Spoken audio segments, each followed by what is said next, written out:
70 آدمی دودھ پی گئے۔ اللہ اکبر۔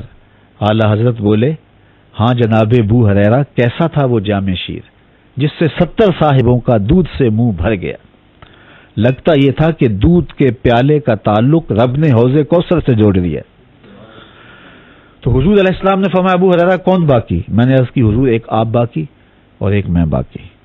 تو حضور نے ارشاد فرمایا، تم پیو۔ فرماتے ہیں میں نے پیا اور سیراب ہو کے پیا۔ حضور نے فرمایا اور پیو، میں نے اور پیا۔ فرمایا اور پیو۔ میں نے کہا مجھے قسم ہے اس رب کی جس نے آپ کو حق کے ساتھ مبعوث کیا ہے، میرے میں ایک قطرے کی گنجائش بھی نہیں ہے۔ تو حضور نے میرے ہاتھوں سے وہ کٹورا لیا، وہ پیالہ لیا اور نوش جاں فرمایا۔ اب ایک پہلو تو ہمیشہ ہمیں ملحوظ نظر رہتا ہے کہ دودھ کا ایک پیالہ 72 آدمیوں کے لیے کافی ہو گیا، لیکن اس پہلو سے بھی صرف نظر نہ کریں کہ دو جہاں کا سردار ہو کے 71 آدمیوں کا جوٹا پی رہا ہے۔ تو یہ انسانی توقیر ہے، یہ انسانی عزت ہے کہ مومن کے جوٹے کے اندر شفا رکھی ہے اور کافر کا جوٹا بھی جو ہے وہ ناپاک نہیں ہے، طاہر ہے۔ یہ ہماری شریعت اسلامیہ نے انسانی توقیر کا درس دیا ہے، انسانی توقیر کا سبق دیا ہے۔ جاہلیت کے زمانے میں جب عورت حیض و نفاس میں ہوتی تو اس کے برتن بھی الگ کر دیتے اور گھر کے اندر وہ اچھوت بن جاتی، لیکن میرے اور آپ کے آقا و مولا نے ارشاد فرمایا، لیست الحیض فی یدہا، حیض اس کے ہاتھ میں تو نہیں ہے۔ تو اس کی توقیر اور اس کی عزت کا سبق دیا۔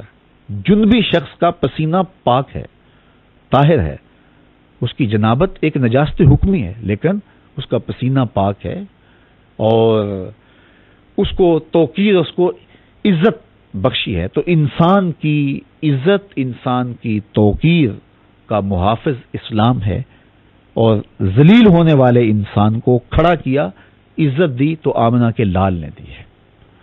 معاشرے کے وہ طبقے جنہیں کوئی پوچھتا نہیں تھا، ان طبقات کو حضور علیہ السلام نے کھڑا کیا، غلاموں کو عزت دی، بیوگان کو وقار کی مسند دی۔ حضور علیہ السلام نے یتاما کے حق ان کو فراہم کیے، عورتوں کے تقدس کو، عزت کو، تکریم کو بحال کیا، بلکہ جس کا توازن ذہنی درست نہ ہو اس کو کسی معاشرے کے اندر درخور اعتناء ہی نہیں سمجھا جاتا۔ لیکن میرے اور آپ کے آقا و مولا نے ان طبقات کا بھی پورا پورا خیال رکھا۔ مدینہ المنورہ میں ایک خاتون جس کا توازن عقلی کچھ ٹھیک نہیں تھا، حضور کی خدمت میں حاضر ہوتی ہے اور کڑکتی دھوپ میں حضور کو کھڑا کر لیتی ہے اور اپنے دکھڑے سنانا شروع کر دیتی ہے۔ مردوں کی نسبت عورتوں کی گفتگو تھوڑی لمبی ہوتی ہے، پھر سننے کے لیے حضور مل جائیں تو پھر کون بات کو مختصر کرے گا۔ اسی شوق میں کی ہیں تجھ سے ہزار باتیں کہ تیرا حسن تیرے حسن بیاں تک دیکھوں۔ اور وہ حضور سے باتیں کر رہی ہیں اور دیر تک حضور سے گفتگو کرتی ہے۔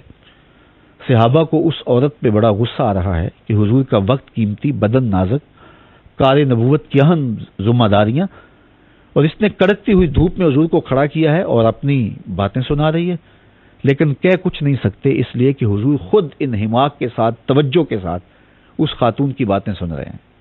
کافی دیر کے بعد جب وہ اپنی ساری باتیں سنانے کے بعد جانے لگی تو عرض کیا گیا، یا رسول اللہ صلی اللہ علیہ وسلم، اس عورت کا تو توازن عقلی ٹھیک نہیں ہے، جس کے پاس کھڑی ہوتی ہے پھر اس کی جان نہیں چھوڑتی۔ آپ کا وقت قیمتی، بدن نازک اور اہم ذمہ داریاں آپ کے مبارک کندھوں پہ ہیں، اور اس نے دیر تک آپ کو کھڑا کیے رکھا۔ آپ ایسی ویسی عورتوں کی باتیں نہ سنیں، پورے مدینے میں اس کی کوئی بات سننے کے لیے تیار نہیں ہے۔ تو حضور علیہ السلام نے فرمایا، پورے مدینے میں اس بیچاری کی کوئی بھی نہیں سنتا، میں بھی نہ سنوں؟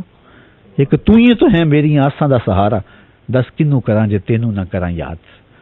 حضور نے اس کو فرمایا کہ جب جی چاہے مجھے جہاں مرضی کھڑا کر کے اپنی باتیں سنا لیا کرو۔ تو معاشرے کے ان طبقات کو بھی عزت دی، ان کو بھی وقار دیا۔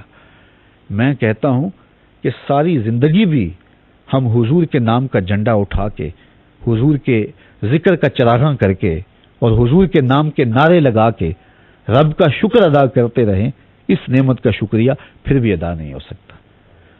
گرے ہوئے انسان کو اٹھا کر اور جو سریا تک میرے حضور نے پہنچایا ہے۔ پستیوں میں ڈوبے ہوئے انسان کو، کار مذلت میں گرے ہوئے انسان کو عزت اور وقار کی مسند پر میرے حضور نے بٹھایا ہے۔ نہ صرف انسان زندہ ہو تو اس کی توقیر کا درس دیا، انسان مرنے کے بعد بھی اسلام میں توقیر پاتا ہے۔ آپ جانتے ہیں کہ جب کوئی شخص فوت ہو جاتا ہے تو پھر اس کو چٹے کفن کا لباس دیا جاتا ہے، سند سند پہ خوشبو ملی جاتی ہے، اور پھر اس کی تکریم یہ ہے کہ اس کا جنازہ ایک آدمی نہیں اٹھاتا، 4 آدمی اٹھاتے ہیں۔ کسی جانور پہ لاد کر کے بھی قبرستان لے جایا جا سکتا ہے، 1 آدمی بھی اٹھا سکتے ہیں، لیکن کہا نہیں، اس کو 4 آدمی اٹھائیں، اور ان کو بھی کہا کہ تم کندھا بدلتے رہو، اور پھر کہا زیادہ تیز بھی نہ چلنا، میرے شاہکار کو کہیں جھٹکا نہ لگ جائے۔ پھر تکریم یہ ہے کہ امام کعبہ بھی ہو تو وہ پیچھے کھڑا ہوگا، اس کی لاش کو آگے رکھا جائے گا۔ یہ تکریم ہے، یہ عزت ہے انسان کی۔ بچے کی تکریم کا حکم دیا گیا، بوڑھے کی تکریم کا حکم دیا گیا۔ لیسا منا من لم یرحم صغیرنا ولم یوقر کبیرنا، جو بڑے کی عزت نہ کرے اور چھوٹے کی تکریم نہ کرے، چھوٹے پہ شفقت نہ کرے، فرمایا اس کا ہمارے ساتھ تعلق ہی نہیں ہے۔ لیسا منا، وہ ہم سے ہے ہی نہیں ہے۔ ہمارے صوفیہ فرماتے چھوٹے کس لیے تکریم کرو، اس لیے اس پہ شفقت کرو کہ اس کے گناہ کم ہیں، اور بڑے کی عزت اس لیے کرو کہ اس کی نیکیاں تم سے زیادہ ہیں۔ تو چھوٹوں سے شفقت، بڑوں سے محبت کے ساتھ اور تکریم کے ساتھ پیش آنے کا درس، خواتین کے ساتھ حسن سلوک کا درس، اور بچوں کے ساتھ، پاگلوں کے ساتھ، دیوانوں کے ساتھ، یتاما، مساکین، غربا، معاشرے میں جن کا کوئی پرسان حال نہیں ہے، حضور علیہ السلام نے ان کو توقیر دی اور انسانیت کو اس کے اصل مرتبے سے آگاہ بھی کیا، اور انسان کو انسان کی تکریم کا درس بھی دیا۔ آفتاب زندگی کی ایک شعاع اولی، نور سے تیرے فلک روشن، درخشاں ہے زمیں، تیری ہستی روشنی کا ایک حسین مینار ہے، ہر کرن جس کی نشان منزل دنیا ہو دی۔ ظلمتوں سے آفتاب، پاؤں تیرے چوم کے ذرے بنے ماہ مبیں، اے غریبوں کے سہارے، اے یتیموں کی مراد، محسن انسانیت تجھ سا کوئی نہیں۔ وآخر دعوانا ان الحمدللہ رب العالمین۔ وہ نبیوں میں رحمت لقب پانے والا، اسی سے